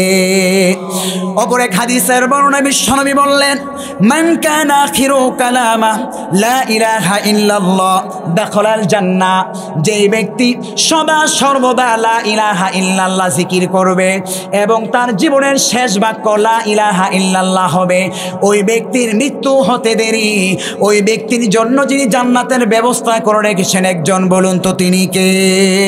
এজন্য 2 নম্বর আমল কি? জিকির করা। জিকিরের মধ্যে সর্বোত্তম জিকির হচ্ছে লা ইলাহা ইল্লাল্লাহ। তবে আরও জিকির আছে, তাসবিহ ফাতিমি আমরা নামাজের পরে যেই পড়ি, সুবহানাল্লাহ 33 বার, আলহামদুলিল্লাহ 33 বার, আল্লাহু আকবার 34 বার। এই জিকির ছাড়া আরও অনেক কোরআনে হাদিসে বর্ণিত অনেক জিকির আছে, সেগুলো আমরা করতে পারি। 3 নম্বর আমল হচ্ছে বুখারীর বর্ণনা এসে সাইয়্যিদুল ইস্তিগফার কি করা? পাঠ করা। আমরা অনেকেই সাইয়্যিদুল ইস্তিগফার পারি না। দোয়াটা একটু যদি ইস্তিগফারটা একটু বড়, এটা আমরা শিখে নেব। সাইয়্যিদুল ইস্তিগফারের ফজিলত সম্পর্কে নবী করিম সাল্লাল্লাহু আলাইহি সাল্লাম বলছেন, যদি কোনো বান্দা সকালে সাইয়্যিদুল ইস্তিগফার পরে মৃত্যুবরণ করে, সন্ধ্যার আগে ওই ব্যক্তির জন্য যিনি জান্নাতের ব্যবস্থা করে রেখেছেন, বলুন তো তিনি কে? আবার কোনো ব্যক্তি যদি সন্ধ্যা মাগরিবের নামাজের পর সাইয়্যিদুল ইস্তিগফার পাঠ করে, ওই ব্যক্তির জন্য যিনি জান্নাতের ব্যবস্থা করে রেখেছেন একজন, বলুন তো তিনি কে? এজন্য সাইয়্যিদুল ইস্তিগফার পাঠ করতে পারবো তো ইনশাআল্লাহ। 4 নম্বরে আমল হচ্ছে আজানের পর যে ব্যক্তি আজানের জবাব দিল, সেই জবাব দেওয়ার পর আজানের মধ্যে একটি দোয়া আছে আযানের দোয়া, যে দোয়াটি বুখারী শরীফের বর্ণনায় আল্লাহর হাবিব বললেন, আল্লাহুম্মা রাব্বা হাযিহি দাওয়াতি তাম্মা ওয়াস সালাতিল কাইমা আন্না মুহাম্মাদানিল ওয়াসিলাতা ওয়াল ফাযিলা ওয়া বা'আথহু মাকামান মাহমুদা আল্লাযী ওয়া'আদতা। শুধুমাত্র এতটুকু পর্যন্তই আমাদের বিটিভির মধ্যে বিভিন্ন টেলিভিশনে একটি দোয়া প্রচারিত হয়, ইন্নাকা লা তুকলিফুল মিআদ, কিংবা আরও দোয়া অ্যাড করা হয়। এই দোয়াটি বুখারী শরীফের বর্ণনায় কিংবা অন্যান্য হাদিসের মধ্যে আসে নাই। হাদিসে যতটুকু এসেছে মুহাম্মাদাল্লাযী ওয়া'আদতা এই পর্যন্তই এসেছে। তো নবী করিম সাল্লাল্লাহু আলাইহি সাল্লাম বলছেন, কোনো ব্যক্তি যদি আজানের জবাবের পর বলে, আজানের জবাব কেমন? এই যে আল্লাহু আকবার আল্লাহু আকবার, আজান যে মুয়াজ্জিন সাহেব দিচ্ছে, আমি আপনি হুবাহুব মুয়াজ্জিন সাহেব যে আজানের শব্দগুলো বলছে এগুলো আমরা বলবো, তবে হাইয়া আলাস সালাহ যে শব্দগুলো বলছে সেই জায়গায় কি বলবো? লা হাওলা ওয়ালা কুওয়াতা ইল্লা বিল্লাহ। হাইয়া আলাল ফালাহ বলার সময় লা হাওলা ওয়ালা কুওয়াতা ইল্লা বিল্লাহ। আল্লাহু আকবার আল্লাহু আকবার, আশহাদু আল্লা ইলাহা ইল্লাল্লাহ আশহাদু আল্লা ইলাহা ইল্লাল্লাহ। বাকি যে শব্দগুলো আছে হুবাহুব সেই শব্দগুলো আমরা উচ্চারণ করব। এটা হচ্ছে কি আজানের জবাব। বিশ্বনবী বলেছেন, আজানের জবাব দেওয়ার পর কোনো ব্যক্তি যদি এই বুখারী শরীফে বর্ণিত যেই দোয়াটি আমি আপনাদের মাঝে পাঠ করলাম, এই দোয়াটি কেউ যদি নিয়মতান্ত্রিক পাঠ করতে পারে, হাল্লাত লাহু শাফাআতি, বিশ্বনবী বললেন ওই ব্যক্তির জন্য কাল কিয়ামতের ময়দানে জান্নাতে প্রবেশ করার জন্য সুপারিশ করা আমি রাসূলের প্রতি অবধারিত হয়ে গেল। পড়েন সুবহানাল্লাহ। এজন্য আজানের পর জবাব দিব তো আমরা, জবাব দেওয়ার সাথে সাথে এই দোয়াটি পাঠ করতে পারবো তো ইনশাআল্লাহ। পঞ্চম নম্বরে যে আমলটি আমরা করতে পারি, মেসওয়াক করা। আমরা দাঁত পরিষ্কার করার জন্য ব্রাশ ব্যবহার করি, কিন্তু ব্রাশের বিজ্ঞানীরা বলছে মারাত্মক অনেক ক্ষতি রয়েছে। দাঁতের মাড়ি ধীরে ধীরে তার দুর্বল হয়ে যায় নিয়মতান্ত্রিক ব্রাশ করার কারণে। বিজ্ঞানীরা গবেষণা করে পেয়েছে। নবী করিম সাল্লাল্লাহু আলাইহি সাল্লাম হাদিসে পাকের মধ্যে বলছেন, আস-সাওয়াকু মিতহারাতুন লিল ফামি ওয়া মারযাতুন লির-রাব্বি। মেসওয়াক হচ্ছে পবিত্রতার মাধ্যম, শুধু পবিত্রতার মাধ্যম নয়, আল্লাহ পাক রব্বুল আলামিনকে সন্তুষ্ট করারও একটি অন্যতম মাধ্যম। শুধুমাত্র ব্রাশের মাধ্যমে দাঁত ক্লিন হয় এবং দাঁতের মাড়ি আস্তে আস্তে ক্ষয় হতে থাকে। বিজ্ঞানীরা নবী করিম সাল্লাল্লাহু আলাইহি সাল্লামের প্রত্যেকটি সুন্নতকে নিয়ে তারা গবেষণা করে দেখেছে, কোনো ব্যক্তি যদি মেসওয়াক নিয়মতান্ত্রিক করে তার দাঁতের মাড়ি দিন দিন আরো শক্তিশালী হয়ে থাকবে। সুবহানাল্লাহ পড়বেন না? বিশ্বনবী সাল্লাল্লাহু আলাইহি সাল্লাম এই মেসওয়াকের ফজিলত বর্ণনা করতে গিয়ে বললেন, লাউলা আন্না শাক্কা আলা উম্মতি লা আমারতুহুম বিস-সাওয়াকি ইনদা কুল্লি সালাহ। বিশ্বনবী বললেন, যদি আমার উম্মতের উপর কষ্ট মনে না হতো তাহলে আমি রাসূল প্রত্যেক 5 ওয়াক্ত সালাতের পূর্বে তাদের জন্য মেসওয়াক আমি অবধারিত করে দিতাম। কিন্তু 5 ওয়াক্ত নামাজের পূর্বে মেসওয়াক করা তাদের জন্য কঠিন হয়ে যাবে, এজন্য আমি নবী এটাকে অবধারিত করে দেই নাই। যদি কষ্ট না হতো তাহলে ফরজ করে দিতেন। গুরুত্বটা বেশি না কম? বিশ্বনবী সাল্লাল্লাহু আলাইহি সাল্লাম মৃত্যু শয্যায় যখন ছিলেন তখনও তিনি মেসওয়াক করতে ভুলে যান নাই। এর জন্য প্রিয় ভাইয়েরা আমার, মেসওয়াকের সবচেয়ে গুরুত্বপূর্ণ যেই ফজিলত, কোনো ব্যক্তি যদি মৃত্যু পর্যন্ত নিয়মতান্ত্রিকভাবে এই মেসওয়াক করে যায় তার জন্য ইমানি মৃত্যু যিনি নিসিব করবেন বলুন তো একজন, তিনি কে? এর জন্য মেসওয়াক করবো তো ইনশাল্লাহ। নামাজের পূর্বে ঘুম থেকে ওঠে মাঝে মাঝে দাঁতের মাড়ির মধ্যে যেই ময়লাগুলো আছে সেগুলো দূর করার জন্য ব্রাশ করতে পারি, কিন্তু ফার্স্ট টু লাস্ট আমার সুন্নত হবে কি? মেসওয়াক। 10 টাকা 5 টাকা ভালো ভালো মেসওয়াক আছে, সেটা আমরা কিনে নিব। 10 টাকার জাইতুনের প্যাকেট মেসওয়াক আছে, এগুলোর চাইতে 10 টাকার যে খোলা মেসওয়াকগুলো আছে দেখে ভালো ঘুনে না ধরা, এগুলো কিনে একদিন পানির মধ্যে ভিজিয়ে রেখে এরকম ঘোড়াটা একটু কি বলে দাও দিয়ে সুলে তারপর এটা ব্যবহার করলে অনেক আরামদায়ক হয়। তো এই জন্য মেসওয়াক ব্যবহার করবো তো ইনশাল্লাহ। 6ষ্ঠ নম্বরে যে আমলটি আমরা করতে পারি, বেশি বেশি কি পাঠ করব? দুরূদ শরীফ পাঠ করব। ছোট্ট একটি দুরূদ শরীফ সাল্লাল্লাহু আলাইহি ওয়াসাল্লাম, অতি ছোট না? বিশ্বনবী সাল্লাল্লাহু আলাইহি সাল্লাম বলছেন, যে ব্যক্তি সদা সর্বদা এই দুরূদ শরীফ পাঠ করবে তার জান্নাতে যাওয়ার জন্য আমি রাসূলের সুপারিশ অবধারিত। সুবহানাল্লাহ পড়বেন না? বিশ্বনবী সাল্লাল্লাহু আলাইহি সাল্লাম বললেন, যেই মজলিসের মধ্যে আমি রাসূলের নাম নেওয়া হলো, মুহাম্মদ, সকলে পড়ুন সাল্লাল্লাহু আলাইহি ওয়াসাল্লাম, আমি রাসূলের নাম নেওয়া হলো, সেই রাসূলের নাম নেওয়া শোনা সত্ত্বেও কোনো ব্যক্তি যদি আমার উপর সাল্লাল্লাহু আলাইহি সাল্লাম অর্থাৎ দুরূদ না পাঠ করে, তাহলে ওই ব্যক্তির মতো বখিল এই পৃথিবীর মধ্যে আর কেউ হতে পারে না।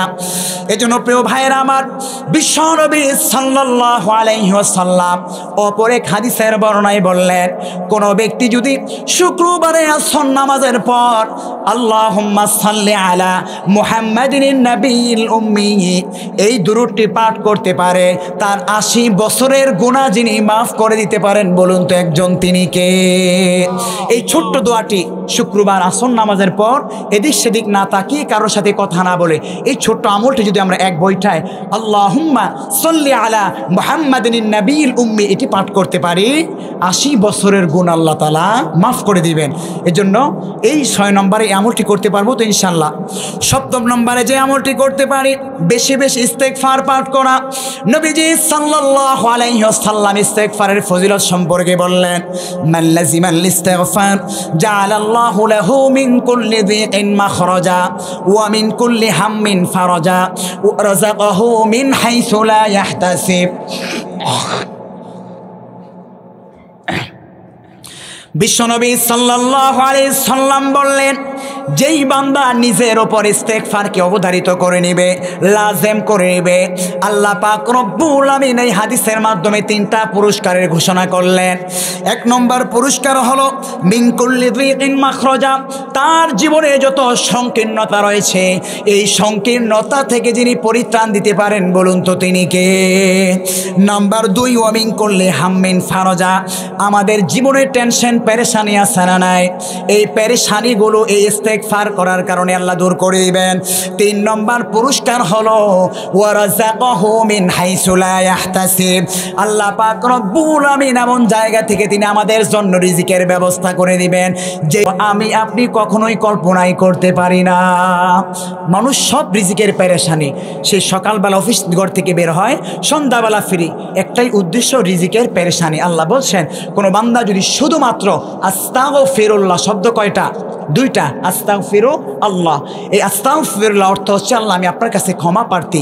এই শুধুমাত্র ছোট্ট একটি বাক্য যদি সদা সর্বদা হাঁটতে বসতে উঠতে ফিরতে পাঠ করতে পারে, তার জন্য নগদ 3টা পুরস্কার। তার চিন্তা পেরেশানি, তার জীবনের সংকীর্ণতা, তার রিজিকের পেরেশানি আল্লাহ তাআলা দূর করে দিবেন। আল্লাহ তাআলা আরেকটি পুরস্কারের কথা বলছেন, ওয়া মা কানাল্লাহু মুআযযিবাহুম ওয়া হুম ইস্তাগফিরুন, কাল কিয়ামতের ময়দানে কবরের মধ্যে তার কবর আযাব এই ইস্তেগফার পাঠ করার কারণে যিনি দূর করে দিবেন, বলুন তো তিনি কে? যেন ইস্তেগফার পাঠ করব তো ইনশাআল্লাহ। 8 নম্বরে যে আমলটি করব, আল জিহাদু ফি সাবিলিল্লাহ, আল্লাহর রাস্তায় যাদেরকে সামর্থ্য দিয়েছে ক্ষমতার মাধ্যমে জিহাদ করা, তরবারির মাধ্যমে জিহাদ করা, যাদেরকে অর্থ সম্পদ দিয়েছে অর্থের মাধ্যমে, যারা মুজাহিদ ভাই রয়েছে, আমার প্রিয় হামাস ভাই যারা রয়েছে, এরকমভাবে তালেবান যারা রয়েছে, ইসলামী খেলাফত প্রতিষ্ঠা করার জন্য দেশের বিভিন্ন প্রান্তরে যারা ইসলামী হুকুমত প্রতিষ্ঠা করার জন্য আন্দোলন সংগ্রাম করছে, সদা সর্বদা হয়তো যাদেরকে আল্লাহ সামর্থ্য দিয়েছে তাদেরকে সরাসরি অস্ত্রের মাধ্যমে জিহাদ করতে হবে, নতুবা অর্থের মাধ্যমে জিহাদ করতে হবে, নতুবা এই বক্তব্যের মাধ্যমে জিহাদ করতে হবে। আল্লাহ পাক রব্বুল আমিন বলছেন, এই জিহাদের রাস্তায় কায়েম থাকতে গিয়ে যদি কোনো বান্দা মৃত্যুবরণ করতে পারে, তার মৃত্যু হতে দেরি, তার জন্য যিনি জান্নাতের ব্যবস্থা করে রেখেছেন, বলুন তো তিনি কে? 9 নম্বরে পিতা মাতার খেদমত করা। বিশ্বনবী সাল্লাল্লাহু আলাইহি সাল্লাম বললেন, আল জান্নাতু তাহতা আকদামিল উম্মাহাত, পৃথিবীর কোনো মানুষের পায়ের নিচে জান্নাতের ঘোষণা দেওয়া হয় নাই, কিন্তু যারা স্বামী রয়েছে স্ত্রীর ফজিলত বর্ণনা করতে গিয়ে বলেন, স্বামীর ফজিলত বর্ণনা করতে গিয়ে স্ত্রীকে নসিহত করেন, শোনো শোনো সাবধান স্ত্রী, আমি স্বামীর পায়ের নিচে কিন্তু তোমার জান্নাত। এটা সম্পূর্ণ একটি বানোয়ার জাল হাদিস। আল্লাহর হাবিব বিশ্বনবী বললেন, আল জান্নাতু তাহতা আকদামিল উম্মাহাত, শুধুমাত্র মায়েদের পায়ের নিচে যিনি সন্তানের জন্য জান্নাতের ব্যবস্থা করে রেখেছেন একজন তিনি কে? সেজন্য মা বাবার খেদমত করার দরকার আছে না নাই? আল্লাহ পাক রব্বুল আলামিন সূরাতু বনী ইসরাঈলের মধ্যে বলছেন, উফিল লাকুমা ওয়ালা তানহারহুমা, তোমরা তোমাদের তোমাদের পিতা মাতার সাথে উফ শব্দ উচ্চারণ করিও না, বরং ওয়াকুল লাহুমা কওলান কারীমা, তোমরা উত্তমভাবে তাদের সাথে কথা বলো। কিন্তু এখন আমরা উত্তমভাবে কি কথা বলবো? মায়েদের সাথে নির্যাতন স্ট্রিম রোলার অনেক সন্তান এমন চালায় আছে না নাই? প্রিয় ভাইয়ের আমার, যেই মা গর্ভধারণ করলো এত কষ্ট করে, ওই মাকে কষ্ট দিচ্ছেন। আপনি পৃথিবীর মধ্যে প্রধানমন্ত্রী হতে পারেন, ওয়াল্লাহি তাল্লাহি আল্লাহর কসম করে বলছি, কোশ্চিন কালো আপনি সফল হতে পারবেন না। হয়তো আপনার অনেক সম্পদ থাকতে পারবে, মন টানচান করবে, BMW গাড়িতে চলতে পারেন, মনের মধ্যে শান্তি পাবেন না। প্রধানমন্ত্রী হবেন, মনের মধ্যে শান্তি পাবেন না। বড় আলেম হতে পারবেন, মাকে কষ্ট দিবেন, মানুষের সম্মান পাবেন না, মন কেমন জানি ছটফট করবে। এই জন্য মা বাবার খেদমত করার দরকার আছে না নাই? যাদের মা বাবা মৃত্যুবরণ করেছে, ওই মায়ের সম্মান কিভাবে করবেন, ওই মায়ের হকগুলো কিভাবে আদায় করবেন, নবী করিম সাল্লাল্লাহু আলাইহি সাল্লাম এবং আল্লাহ সেই দোয়া আমাদেরকে শিখিয়ে দিলেন, রব্বির হামহুমা কামা রব্বায়ানি সগীরা। আল্লাহ, আমার মা যেমনইভাবে ছোটবেলায় আমাকে লালন পালন করেছে, তদ্রুপভাবে আমার মায়ের প্রতি তুমি রহম করো, দয়া করো।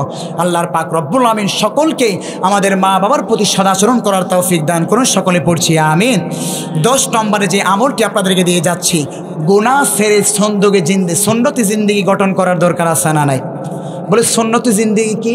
পশ্চিমা সংস্কৃতি অনুযায়ী চুলের কাটিং করলেন, দাড়ির স্টাইল করলেন, নিজের বেশভূষা পশ্চিমা স্টাইলে পরিচালনা করলেন, রাজনীতির মতাদর্শ পশ্চিমা স্টাইলে অনুকরণ করলেন, গণতন্ত্রের প্রতি সুখ খুঁজলেন। আল্লাহ যে ইসলামিক খেলাফত দিলেন, সেই খেলাফতকে আপনি জঙ্গি বলছেন। সেই খেলাফতের জন্য যারা ইসলামী আন্দোলন করছে, যারা ইসলামিক দল করছে, তাদেরকে আপনি ভণ্ড বলছেন, তাদেরকে বলছেন ধর্ম ব্যবসায়ী। আল্লাহ বলছেন, এই যে তুমি তাদেরকে ধর্ম ব্যবসায়ী বলছো, আমার রাসূলের সুন্নতকে তুমি অবজ্ঞা অবমাননা করছো। কথা বলেন ঠিক নয় কি? রাসূল পাক সাল্লাল্লাহু আলাইহি সাল্লাম রাজনীতি করেন নাই? এই জন্য অনেক মানুষ দেখবেন বলবেন, হুজুর রাজনীতির কথা বললেন না। রে ভাই, রাসূলের জীবনটাই তো রাজনীতি নিয়ে হয়েছে। কারণ দেশ পরিচালনা ব্যতীত কখনো আপনি সমাজকে উন্নতি করতে পারবেন না।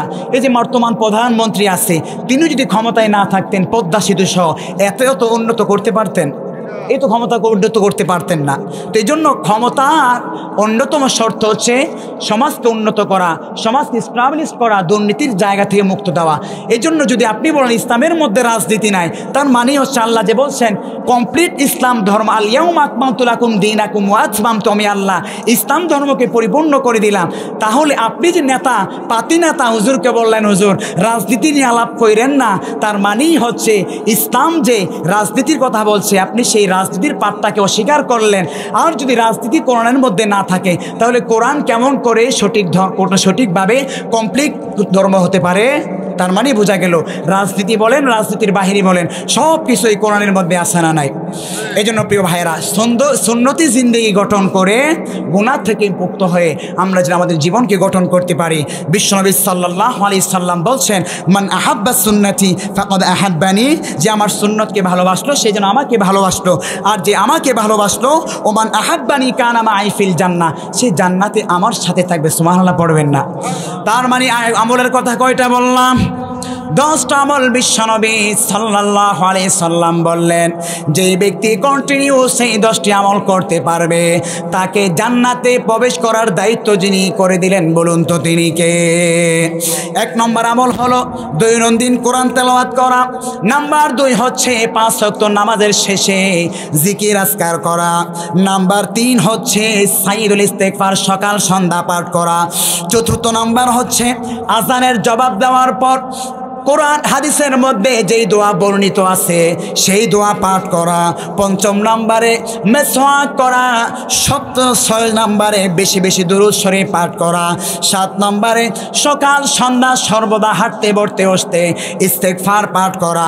8 নম্বর হচ্ছে জিহাদের তামান্না রাখা। জিহাদ করতে পারি নাই তো কি হয়েছে, যখন সময় এসে যাবে আমি আব্দুর রহমান জিহাদ করব, এই জিহাদের তামান্না রাখা, জিহাদের প্রতি ভালোবাসা রাখা। 9 নম্বর পিতা মাতাকে খেদমত করা, পিতা মাতাকে সম্মান করা। 10 নম্বরে গুনাহ ছেড়ে নিজের জীবনকে সুন্নত মোতাবেক গড়ব একজনের জন্য, বলুন তো তিনি কে? আল্লাহ আমাদের সকলকে এই ওয়ামিলুস সলিহাতের উপর আমল করার তৌফিক দান করুন। সকলে পড়ছি আমিন। মনে আছে তো আপনাদের? ক্ষতিগ্রস্ত হবে না কয় শ্রেণীর মানুষ? আল্লাহ পাক রব্বুল আমিন বলছেন ওয়ালাজ সময়ের কসম সমস্ত মানুষ ক্ষতির মধ্যে রয়েছে, তবে 1 নম্বর যারা ইমানদার হবে তারা ব্যতীত, 2 নম্বর যারা আমলে জিন্দেগি করবে আমল করবে তারা ব্যতীত, 3 নম্বর আল্লাহ বলছেন ওয়াতাওয়াসাউ বিল হক, যারা সত্যের ব্যাপারে একে অপরকে নসিহত করবে সত্য অনুধাবন করার জন্য, সত্য উপদেশ গ্রহণ করার জন্য। নাম্বার 3 ওয়াতাওয়াসাউ বিস সবর, জেনে রাখো সেই সত্যের পথবিচল থাকতে গিয়ে হামলা আসতে পারে, মামলা আসতে পারে, ইসলামী আন্দোলনের নেতৃত্বের উপর অস্ত্রবিচল রাখতে গিয়ে তোমার উপর বিভিন্ন মামলা মোকদ্দমা আসতে পারে, সেই সত্যের পথবিচল থাকতে গিয়ে, তবে সেই সময় তুমি ধৈর্য হারা হয়ে যেও না। ওয়াতাওয়াসাউ বিস সবর, একে অপরকে ধৈর্যের সবক দেবে। আল্লাহ বলছেন এই 4 শ্রেণীর ব্যক্তি ব্যতীত সব মানুষ কি ক্ষতিগ্রস্ত। আল্লাহ আমাদের সকলকে এই 4 গুণে গুণান্বিত হওয়ার তৌফিক দান করুন, আমিন। ওয়া আখিরু দাওয়ানা আলহামদুলিল্লাহি রাব্বিল আলামিন।